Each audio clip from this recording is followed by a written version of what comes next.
Chelek Daled Amud Aleph, 94b. About to read that which is one of the most amazing Gemaras about Mashiach, and understanding the evolution toward Mashiach's coming, and understanding how prophecies are understood, and many other applications, wide-ranging applications to the following Gemara. It's Chelek Aleph Amud Aleph. It's the first page here. I say B before? Yeah. Oh, sorry, 94A. Sorry, not B. 94A Chelek Aleph Amud Aleph. The first page on this packet of copies. What line? Sorry? What line? Okay, so the line begins with the word minai, and there's a small aleph in the parenthesis, and then it goes lamar misra. So it's 12 lines down. Something like that, yeah. 4 lines down? About 12, 11 or somewhere. 12. Oh. The first word is minai, and then there's a little aleph, and then it goes Yeah, I see that. lamar Right, misra. right. Okay. So the Gemara quotes the following pasuk. Pasuk is in Yeshaya.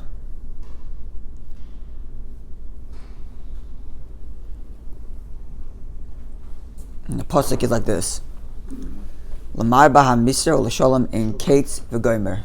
Morning. So if you look at the left-hand side of the page, the Torah or Hashalom, all the way to the far left margin, you can see the complete verse. The far left margin under the little decorative line. So Lamar baha misra u'l'shalom ein kates, to expand the government and to peace there is no end. Al Kisei David, on the throne of David, v'mamlachto on his kingdom. L'hachan oisa, to prepare it, to l'sada, and to satiate it, to feed it mishpat v'tzedakah, matvav adolam, from with justice and charity, or justice and righteousness, from now and for all time. Kinas Hashem tzvakos tasazois, the vengeance of God, the Lord of hosts, will do all of this. So it's a prophecy that talks about Mashiach's time, that his reign will be forever and solidified, describing the descendant or the kingdom of David in the future time. So the Gemara says v'gomer, etc., kind of telling you to read the rest of the verse, and that's why we did that. Okay, so that's the story. Now if you'll notice, the first word, lamarba, on that little citation down the left, the first word, lamarba misra, which means to expand the government, or to the abundance of the government, of the rulership. Misra meaning rulership. The first mem, if you look closely, is a closed mem. It's a mem which ordinarily appears at the end of a word. And that's what the Gemara is about to address. Amr Rab Tanchum stated, Darash bar kapara b'tzipardi. Rab Tanchum tells us that bar kapara expounded in tzipardi. And I think this is why the Gemara comes up, right? Because the previous statement was also from Darash bar kapara. Right? Isn't that right? I don't have the previous page here, but I think so, right?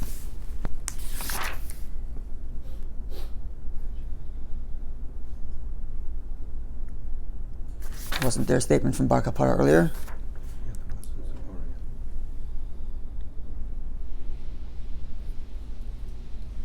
I can't find it right now, but I think there was.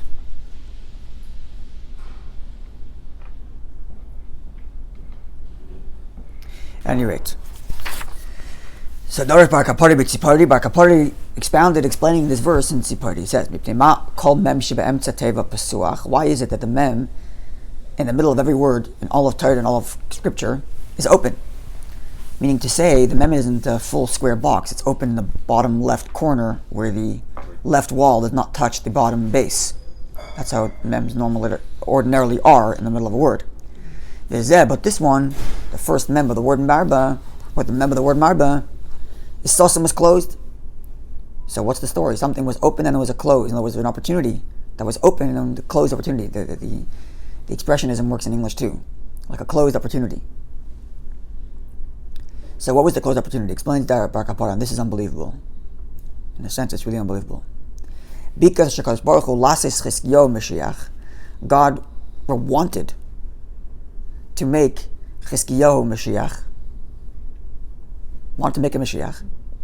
Chizkiyahu is the king who ruled in the southern kingdom prior to the destruction of the temple, and had many successful battles against Sanhedrin, most notably, and this we're going to talk about in a moment, even though the Gemara does not explicitly say so, but that's the underlying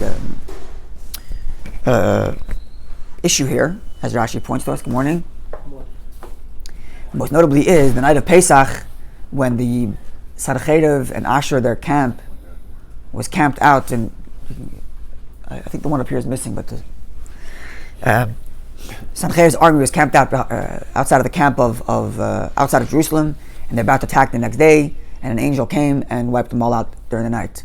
And as Chizkiah famously said, I was lying in bed, and I was lying in bed, and God took care of the battle and got rid of Sanhedrin's army who was about to attack Jerusalem. Later, Sanhedrin was successful in destroying the Beis Hamikdash. So this, his successor, but Sanhedrin wanted to and he didn't, and this was successfully done by miracle. Overnight, did a miracle. So at that point, Chizkiah is at the end of the first Beis Hamikdash, which means Hashem wanted to make Mashiach come before the first Beis Hamikdash is even destroyed. Wanted, whatever that means. The Sanhedrin b'Gog u'Magog, and the battle of Sanhedrin be the battle of Gog u'Magog. Gog u'Magog is a war described in the prophecies at length, and all of the prophecies, even though it's at length, are somewhat unclear. It's not like a prophecy which says on X date, on X time, there's going to be X person who's going to do X fact. There's a lot of such details, but they're all, I don't want to say vague, but they're not, they're described, They're open for interpretation. Yeah, they're very open. So here Hashem wanted to make the war of Sanhedrin be the war of Gog and Magog. This is what the Gemara says. But the attribute of judgment tells God, the master of the universe. I'm translating literally, and I'm going to translate literally. I'll point out certain things that are explicit or implicit from the Gemara here, and then we'll throw a bunch of questions and see what we can come up with. But the attribute of judgment says to Hashem, the master of the universe, when it comes to King David, the leader of Israel, who said multiple songs and praises before you, a whole book of Tehillim. You didn't make a Mashiach, and yet he praised you non-stop. Him, he's not Mashiach. But Chizkiah, the king Chizkiah, you made all these miracles for him. There's plural. Rashi points to two. Number one, what I mentioned before, he was saved from Sanhedrin, who was camped out, and overnight he was killed. Number two, he was healed from a sickness miraculously. So he had all these miracles done to him. He didn't sing your praises. Taseo Mashiach, you're going to make him Mashiach? Doesn't sound right. Lakach, therefore, nistatim, the opportunity was closed. For failing to praise Hashem for miracles is why the opportunity for Chizkiah to be Mashiach was closed. And therefore the mem in the word marba is closed, implying that there was an open up part. The verse, There was an opportunity. Yes, that's what it seems. So that's why the verse which describes Mashiach's coming, in terms of the everlasting nature of King David's lineage, the King David's kingdom, which could have been by Chizkiah, who's the line of David. So there's a closed mem to say that there was an opportunity for all of this to happen, but it was closed. Which attribute said that? Judgment. Miyad, so immediately, the earth opens up. Amra Lafanov and tells God, and says before him, before capital H, him, before God, the master of the universe, I will sing your praises in replacement of this tzaddik. Instead of this tzaddik, Chizkiah saying he failed to praise you. This is why he's not being Mashiach. So I'll sing the praises for you. Who's saying this? The earth. Oh, the earth. Okay. The earth. Yeah. Obviously, there's obviously layers of mysticism here, but just translating literally. The earth says, I'll sing your praises, Vaseu Mashiach, and make him Mashiach. Amra, and the earth opened up indeed, not literally, but opened up its mouth, so to speak, and said, Shira Lafanov, said, praise before him, before Hashem. Shenemar, as the verse reads, and it's another pasuk in Yeshaya, where the Yeshaya describes praises and songs for a tzaddik, and the Gemara is now going to extrapolate the rest of the verse. So the verse reads like this. Remember, as the verse reads in Isaiah 24:16. Mikana fa'aretz zemiros shamanu, from the corner of the earth we heard song, tzvi latzadik, to the will of a tzaddik. Tzvi also means a deer, which maybe we'll address when we get to a deeper level of this Gemara, but in this context it means the will. So there's like a praise, there's a song from the earth for the will of the tzaddik, meaning to say that the earth is singing song in replacement for the tzaddik, so that the tzaddik get its will, or that God's will comes through the tzaddik, and the Mashiach happen with Chizkiah. And the Gemara interprets, Amar Sarah Olam, the master or the angel who's been given dominion over the world, says Lafana before God, the master of the universe. Your will of the tzaddik do for this tzaddik, or your will do for this tzaddik, do through this tzaddik, make him Mashiach. Talking about Chizkiah. The Gemara kind of switches. It's the earth opening up, and then it's Sarah Olam, master of the world. These are all things I'm pointing at that require further explanation. So Yotza Baskal Amra, a heavenly voice comes out and responds, and this is the next words, which is the heavenly voice that comes out in response to the earth saying that, in response to the earth singing praises, and then the angel of the world saying that because of the earth's praises, let Chizkiah be Mashiach. So God responds by saying, Razili, Razili, the secret is to me, the secret is to me. And that's the next words in the verse. That is, if to say, God is saying, I know the secrets of why Chizkiah is not Mashiach now, and this is the way it is.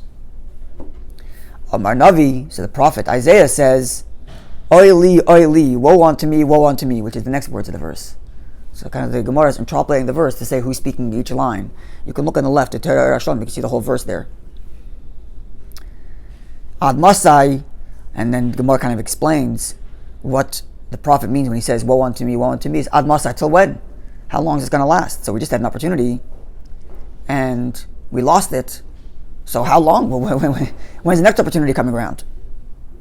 So Yotza Baskav Amra, the prophet, the heavenly voice comes out in response. And this is the next line, the closing lines of the verse. Boigdim bogdu ubeged boigdim bogdu. The treacherous deal treacherously, and the extremely treacherous deal extremely treacherously. End quote. As if to say that's the time when the new opportunity will come around, when treachery is so deeply embedded in reality.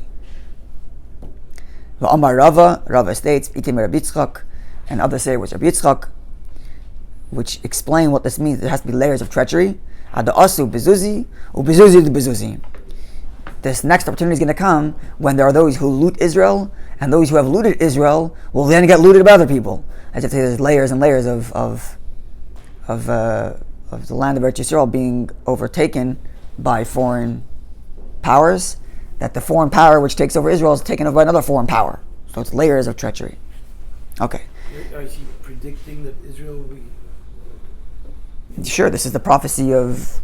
It's actually a prophecy of Mashiach, this one, but there's allusions to the doom that it precedes Mashiach's coming. And this is included in that. It's attached, Gog and Magog and Mashiach? Yes, very much so. That's the whole point. The Gog and Mashiach precedes Mashiach. Precedes Mashiach's coming. Actually, it's interesting you mentioned that. We'll talk a little bit about that in a second, but... Okay, well, we'll get that in a second. We're going to address that. A little bit, at least. Okay, so this Gemara is obviously an incredible Gemara. Hashem wanted to make someone Mashiach, and didn't. So the first thing already here is that we see that prophecies themselves, even from God's perspective, don't have a fit mold to how they're supposed to be. Otherwise, Chizkiah would be Mashiach. That would be it. Right? And what does this mean? God wanted to make Mashiach, Chizkiah Mashiach, and God wanted to make the war of Sanhedrin Gog and Magog. If there's a prophecy about Gog and Magog, and before the prophecy was said, God had a specific war already in mind, then what do you mean? You want to change it and make another war, Gog and Magog? It's as if to say there's like multiple... Let me put it this way. This prophecy happens after Gog and Magog. This statement is after Gog and Magog already happened. This statement is already after Sanhedrin happened. So was Sanhedrin Gog and Magog or not? So retroactively, God wanted to make it into Gog and Magog. How does that work? So it would seem that you have to say that the prophecies themselves are kind of patterns that like nature, they keep coming. They keep coming back. They keep on reoccurring over history, and at each juncture in history, these things match the prophecy in some way, somehow, and therefore it's kind of encoded in the history, these opportunities, if you will, for Mashiach's coming. Mm-hmm. The first one being Chizkiah. We sure have been many wars. So that's what I'm going to say. But there was potential Mashiach. As I mentioned this before, that throughout history, there have been almost every time a major catastrophic war happened, there were leaders of the Jewish people who said, "Oh, this is Gog and Magog." Now, were they wrong? Based on this Gemara, they weren't. If someone said that Sanhedrin was Gog and Magog, would they be wrong? No. God Himself wanted to make a Gog and Magog. Whatever reason, it didn't happen. Right? So for example, the First World War there's a lot of literature written about the First World War being Gog and Magog. Were they wrong? Crusades also, certainly the Second World War. And, right? Were they wrong? Not necessarily. Right? Moreover. So there's universal events happening, and it's His prerogative to... On one level, it's a way of understanding this. In other words, it's From the beginning, Hashem created Gog and Magog. It's up to us how we behave, or we receive it on the head, or we can go through. This is exactly what's happened. Maybe. There's a famous line written by, I think it's Sachachaver Rebbe. I think it's a Sachachaver. Sachachaver is, I think, the son-in-law of the Kotzker. I think it was him. I could be wrong, but it's one of the early Hasidic masters who said, I have to get this right, that when it comes to the exile in Egypt, it was only 210 years as opposed to the official plan 400 years. There's a few different answers to that, to how that is. It started from Yitzchak's birth or started from other times. And one of the explanations is that the Koishi Hashibud, the difficulty of the persecution in Egypt, counted for more than the years that it actually was. It's one of the explanations. So I think it was Sachachavar's old Hasidic master said the reverse, about if difficulty of persecution can count for years, then years can count for difficulty. So the war of Gog and Magog is described as a very difficult time for the Jewish people, dealing with this battle, dealing with this war, which puts the Jews at the center. So the length of Golus pays up for the persecution that should have happened in Gog and Magog. In the same way that the persecution in Egypt counts for years that it should have been, so likewise, the years that the Jews have been in exile since the destruction of the Second Temple count for the war. As if to say, he's saying, we can write off the war, it's enough. Since this is his word, we'd all be okay if Mashiach come without any bloodshed. And this is written before World War I, certainly before World War II, this idea. Mm-hmm. So we've paid our due both in persecution and in years. So we had however you want to touch that word, we've covered it both. It's like when you get a warranty for a car, they give you or mileage or days or time. We've done both. Yeah. We've certainly done both. Okay. Then there's another element here on the simple level of the Gemara here. Before we can get to the deeper part, and that is the primacy of recognizing Hashem's miracles, to the point that the only reason that the only reason why Chizkiah wasn't Mashiach was because he didn't sing God's praises. That's quite a punishment for quite a minor offense, which you would think, at least at the surface. There's all kinds of commentary on this, the primacy of acknowledging Hashem's miracles and praising Hashem for it. So after, From last week, you said he had to have all these attributes, the sense, the smell, so this guy had it all. That's it. We're going to get that. Yep. We're going to get to that also. That's a good, very, very astute point, and we're going to get to that. That's on the list of points we have to get to. So with respect to praising Hashem, in 77, when was the Entebbe? 76, 77. 76. 76. When So, our friend was here. sorry? When our friend was here. Yeah. So the Rebbe declared, as is pretty obvious, that the rescue of Entebbe is miraculous. And Rebbe encouraged that they say the bracha baruch birchas anisim, make the blessing of a miracle. And there were others in the rabbinic world who disagreed, and it was rather controversial, in that they said that it's not possible this is what they said, that it's not possible for God to do a miracle through those who are anti-religious, referring to the Israeli Zionist government. And the Rebbe was very, very unhappy about this.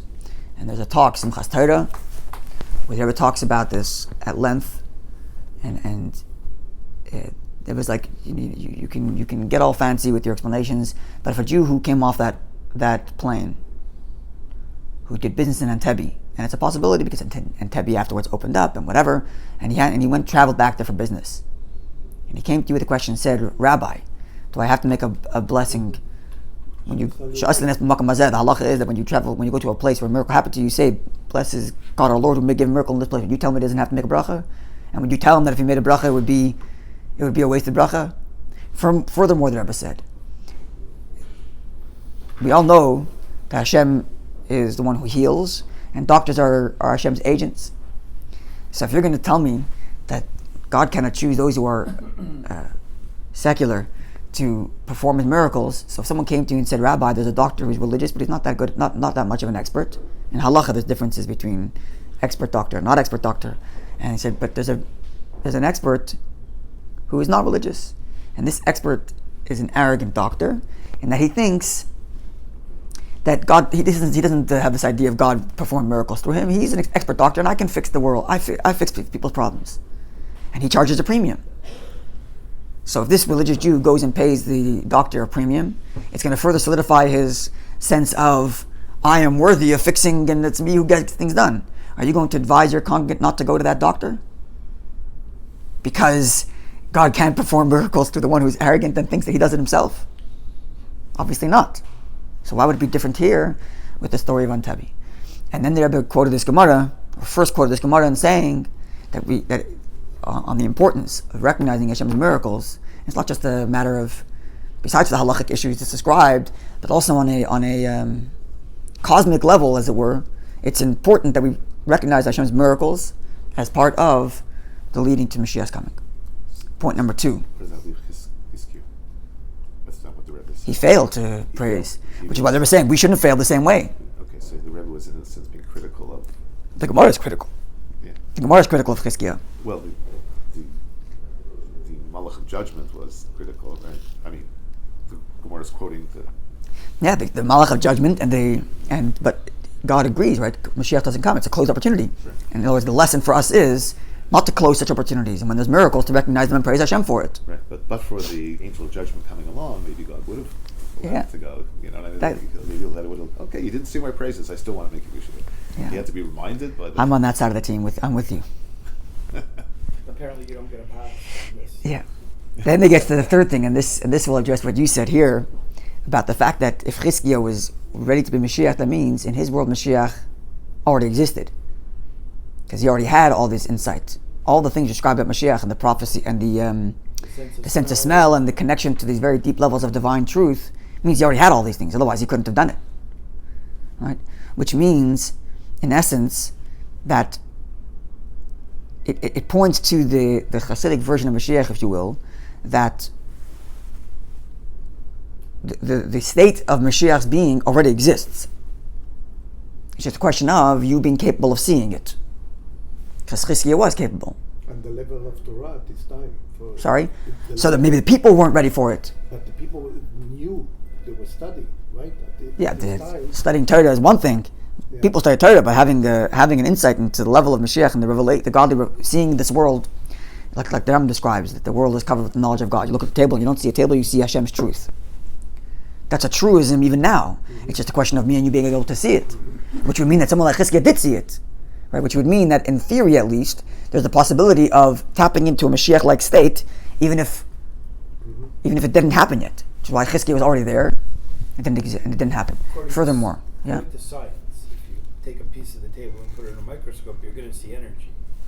We've talked about that here, At the bottom level, so. Furthermore, and this is something to address something you're saying, and we're going to start this now, we'll continue more, God willing, tomorrow. But we've mentioned here a few times that when the Medrash says that God wanted to do something and didn't do it, what does it mean? God changes his mind and having arguments with him. Moreover, there's four characters speaking here. God speaking what He wanted to make Chizkiah Mashiach. There's the earth. There's the angel of judgment, or there's the attribute of judgment responding and saying no, it can't be because he didn't praise. There's the earth opening up and singing a song, and there's the master of the world taking the song of the earth and telling God, the master of the world, meaning the angel, telling God, oh look, the earth, make Chizkiah Mashiach. Who exactly are these characters? Is not the attribute of judgment God Himself? Is that not God? Is not the angel who controls the world not God? Is not the earth singing God's praises? It's some other entity other than God, right? Which means when we say that God wanted to make Chizkiah Mashiach, but then the attribute of judgment says no, it's not as if there's another countering force, as if like God's thinking back and I want to do this. Good argument. I'm going to change my position. It's simultaneous. There's, on the one hand, God is making Chizkiah Mashiach, and at the same time there's another element of divine truth that says Chizkiah cannot be Mashiach. There's an element of divine truth which is singing His praises, but there's Chizkiah who's not singing God's praises. In other words, these are all truths that simultaneously exist within the oneness of Hashem, described here in various different attributes, which means on some level, before we even get to explaining all these things, which means on one level Chizkiah was Mashiach. Chizkiah was Mashiach on some level. And it's apropos that we're talking about this in the 9 days, because Chizkiah is the one who leads before the destruction, which means even before the destruction there already is the existence of Mashiach. Before the destruction. Which points to this idea that there's a famous talk, I just learned it on Sunday with somebody here. The Medrash describes how, describing metaphor in poetic language, that Ariel, the lion, rises up, referring to Sanhedrin, destroys the lion, referring to the temple, in order that the lion, referring to God, should come and restore the lion, the third temple. Meaning to say, the destruction of the first temple, of the first and second temple, is in and of itself part of the preparation for Mashiach's coming. In other words, in order for the revelation of Mashiach's coming to be in its full completion, this is just the way it is, it had to go through two temples which were destroyed. And thus, even prior to, it's not as if the destruction happened and now like there's an end of hope. And now, at some point, we're going to try to rebuild the third temple. No. Even before the destruction of the first temple, there's already the plant of Mashiach's reality in Chizkiah. Right? God wanted to make Chizkiah Mashiach doesn't mean He wanted to and then retracted. But on some level, it existed and it's true. But there are other elements we'll hold back. We'll discuss that tomorrow. But at least on one element is true to say that Chizkiah was Mashiach. And thus, even before destruction, even before exile, there is the process of Mashiach's coming. All to tell us that Mashiach's coming is not isolated from exile. It's not isolated from exile. Exile itself is the process towards Mashiach. Unless even before the exile begins, the plant of Mashiach exists. It's similar to this idea that the famous Medrash, where there was a cow that belonged to some Jew out in Persia, was it? Who started neighing. Is that what a cow does? Neighs? When it makes noise? Moves? Making noise. Mooing. No, a donkey neighs or horse neighs. Yeah, sorry. Yeah, making noises. And the non-Jewish neighbor tells the Jew, your cow is making noises, it means your temple is destroyed in Jerusalem. And then a moment later, the cow moves again, and the non-Jew says, oh, your Redeemer has been born. What does it mean the Redeemer has been born? He's been living for 2,500 years. It means to say that from the beginning of exile, not just the beginning of exile, we see it here before the exile begins, while things are still good, God's performing miracles, destroying Sanhedrin, Chizkiah is running a successful kingdom, which is actually a positive kingdom, as opposed to some of the idolatrous ones that preceded him. And so the plant of Mashiach, the seeds of Mashiach's process begin even prior to the exile. All to say that the exile itself is part of the process of Mashiach's coming. And more on that, God willing, coming tomorrow. But I'm just going to point to a bunch of questions that hopefully will get you thinking a little bit. Why is the God's desire referred to here as tzvi, deer? There's dual language, dir, God's will, not ratzon. What's the meaning of the earth opening up and singing praises? Why the earth? Why not the sky? Why not anything else? Right? What does this mean? On the one hand, God wants to bring Mashiach, and Chizki is Mashiach in some element, and on the other hand, there's the attribute of judgment which says otherwise, and it all comes down to singing God's praises, and that's the problem. As if to say this is like some central point that's missing here. There's some other questions that we had here. Yeah, that's enough to think about it. The rest of the story obviously begs for much of explanation. God willing, coming tomorrow. So it's the preview of God